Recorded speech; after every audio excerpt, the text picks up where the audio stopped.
Habang lahat tulog na, ako gising pa rin mag-isa, nakatingin sa langit habang luhay bumabagsak na.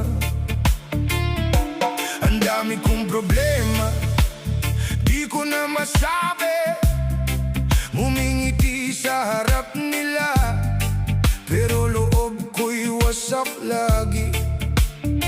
Minsan gusto ko nang sumuko sa bigat nitong buhay, habang lahat ng husga parang wala akong saysay. Mga taong minahal ko, sila pa yung nanakit, habang ako'y tumatahimik, puso ko'y unti-unting napupunit. Kaya napapatingin ako sa taas at nagtatanong sa'yo, Lord, hanggang kailan pa ba itong sa